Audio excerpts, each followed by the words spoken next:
কথায়, কথায় কিন্তু বারবার ৩য় বিশ্বযুদ্ধের কথাটা উঠে আসছে। আমি একটু আপনাদেরকে অতীতে নিয়ে যেতে চাই। আমার প্রত্যেকটা ভিডিওতে একটা কথা বলি। ২য় বিশ্বযুদ্ধ যখন শুরু হইছে এরকম ১ম ৬ মাস ১-২ বছর কিন্তু বোঝা যায় নাই।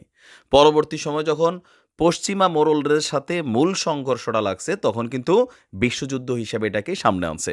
আজকে পুতিন যেই ঘোষণা দিছে, এই ঘোষণাতে এটা স্পষ্ট যে যেকোনো সময়ে আপনার একটা বড় ধরনের সংঘর্ষ ঘটবে আর এই সংঘর্ষই ৩য় বিশ্বযুদ্ধের আনুষ্ঠানিকতাটাকে পরিপূর্ণতা দিবে।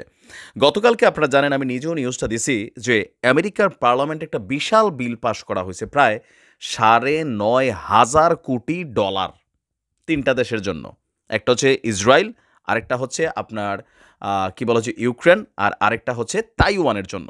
তো এই ৩টা দেশকে কেন এই পরিমাণ ভর্তুকি দিচ্ছে?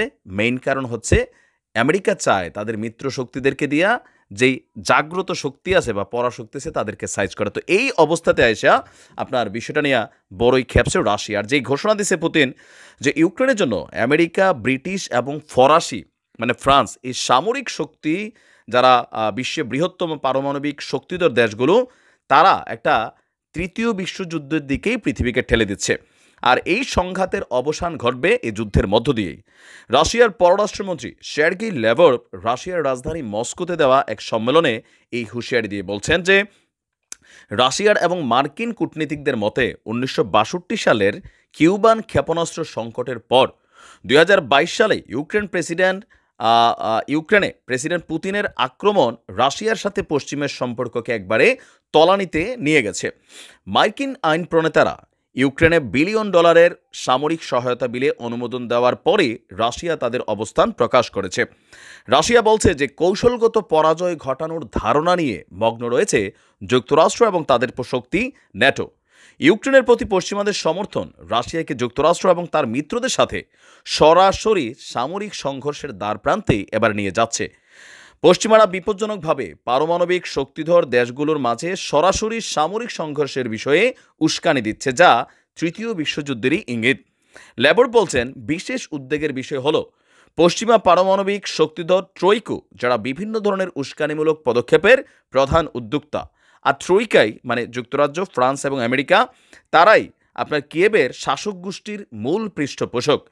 পশ্চিমা সিদ্ধান্ত গ্রহণের ক্ষেত্রে নেতৃত্ব দেওয়া ৩টি দেশের মধ্যে যুক্তরাষ্ট্র, যুক্তরাজ্য এবং ফ্রান্সকে হুঁশিয়ারি দিয়ে পুতিন বলছেন যে আমরা তাদের এই ধরনের কার্যক্রমের গুরুতর কৌশলগত ঝুঁকি দেখতে পাই, যার ফলে পারমাণবিক যুদ্ধেরও বিপদের মাত্রা বাড়ছে। ইউক্রেনের সাথে যুদ্ধ শুরু হওয়ার পর থেকে রাশিয়াকে পরাজিত করার জন্য কৌশলগতভাবে যুদ্ধে হারানোর জন্য একের পর এক নিষেধাজ্ঞা এবং কি ইউক্রেন প্রশাসনকে একের পর এক অস্ত্র সহায়তা রাশিয়ার সাথে পশ্চিমাদের সম্পর্কের অবসান ঘটাতে যাচ্ছে। তবে মার্কিন যুক্তরাষ্ট্র বলছে মস্কোর এই সতর্কতাকে তারা গুরুত্ব নেবে। তো গুরুত্ব নিলে কি হবে? ৩য় বিশ্বযুদ্ধে হবে। তারা রাশিয়ার পারমাণবিক হুমকিতে কোনো রকম ভয় পায় না।